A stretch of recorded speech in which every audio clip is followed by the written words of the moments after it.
आप लोग बाप भी बन गए होंगे, बहुत सारे लोग यहाँ पिता भी बन गए, माँ भी बन गए, पर माता पिता खाली औलाद को मलमूत्र से बाहर निकाल दिया और तुमने सोच लिया कि हम माँ हो गई, हम पिता हो गए, तो तुमसे ज्यादा मूर्ख जगत में कोई नहीं है दूसरा।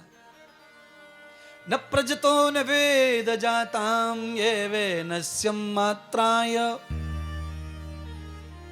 नैवं योग पित्राणाम दासो प्रभत्त पालकः। मलमूत्र के खजाने से औलाद को बाहर करने से कोई माता पिता नहीं बन जाता है।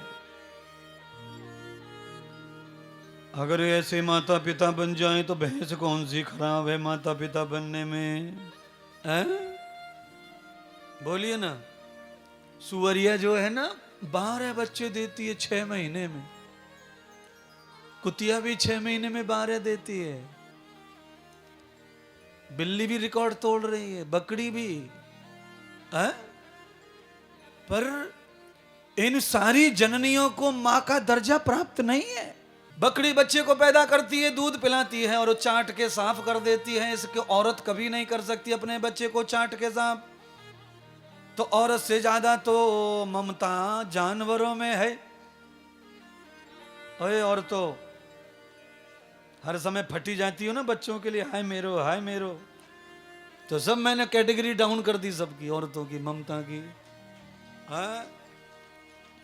तुम्हारे पेट में से जो कड्डू गड्ढा पैदा हो रहे हैं उनको कोई दूसरा ही धोता है, चाहे उसे डॉक्टर कहो, नर्स कहो, दाई कहो, बाई कहो, कोई भी कहो। तुम्हें तो होश ही नहीं रहता, तब जब धो पहुंच के कपड़े में लपेट के डाल देते हैं तब जाके समझता है कि हो गई कि हो गया। और आप जानते हैं गाय के पेट से बच्चा निकलने के ठीक 3 सेकंड में गाय अपने बच्चे को नजदीक कर लेती है। औरत नाम की जो माँ है ये अपने बच्चे को पूरे दिन नजदीक नहीं करती, पूरे दिन, कभी कभी तो 3 दिन नहीं करती, कभी कभी 5 दिन नहीं करती। कांच की पेटी में घुसेड़ दिया तो हाँ? तो ममता किस में ज्यादा है जरा बताओगे क्या? मेरा बच्चा, मेरे बेटा, मेरा बेटा, मेरा टेटा, मेरा टेटू। इसीलिए महात्मा इंद्रदेव की प्रवचन सुनना जरूरी है।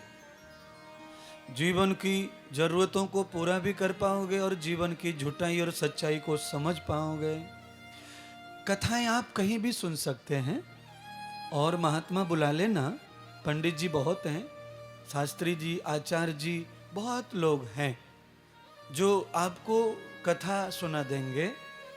मैं ऐसी कथा बिल्कुल नहीं सुनाना चाहता जो बोझ बन जाए खोपड़ी पे।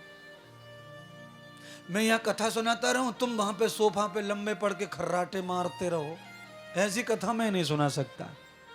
मैं कथा सुनाता हूं कि तुम्हारे और तुम्हारे नहीं, तुम्हारे अंदर 8000 प्रकार के जंतु तुम्हारे शरीर में जो घूम रहे हैं, मैं उनको भी जगाना चाहता हूं कथा सुनाकर, वो भी जाग जाते हैं। मैं सुलाने वाली कथा नहीं सुनाता। इंद्रदेव की कथा के अलावा किसी भी पंडाल में चले जाना, आधी जनता सोई मिलेगी तुमको।